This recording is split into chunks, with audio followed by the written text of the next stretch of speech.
Hi guys, it's Bartek here from Board and Dice, and I'm about to make a short gameplay of our upcoming expansion for Multiuniversum game called Project Cthulhu.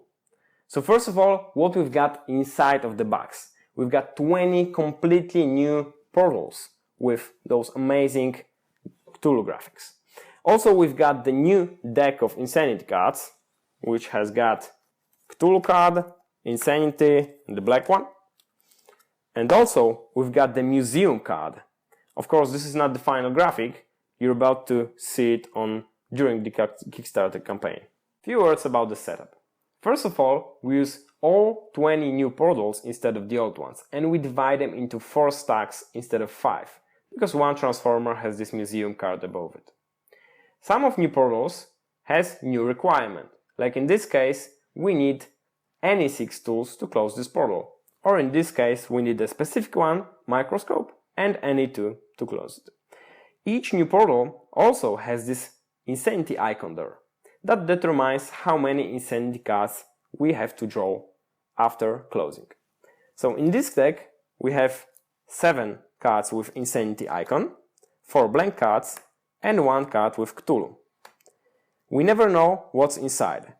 We never use all of the cards during the setup, and the setup is determined by the amount of players.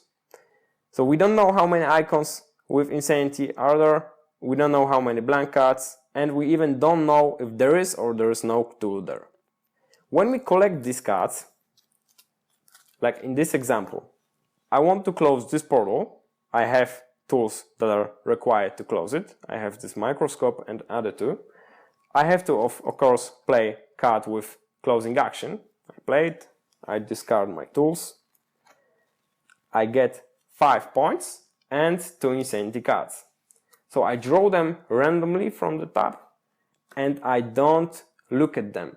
I don't know what I have till the time of depleting the stack. When we deplete the stack, all players reveal the cards and we check if there is a Cthulhu there. If there is a Cthulhu, this person unfortunately has to discard his last closed portal. If there is no Cthulhu, person with most insanity icons, or in case of a tie, player with most of those cards.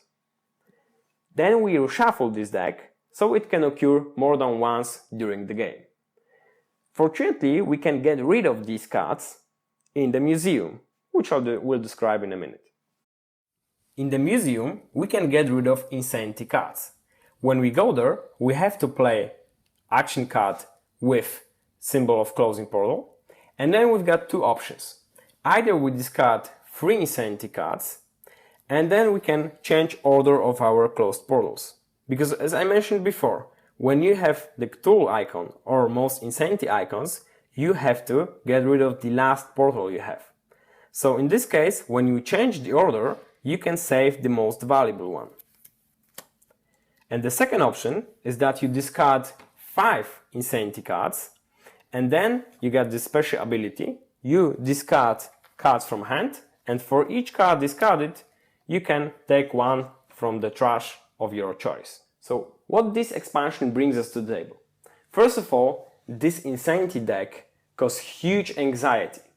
You never know what we've got, so always a dilemma. Am I supposed to continue to score points, close portals, or it's a good time to go to museum and then get rid of these cards?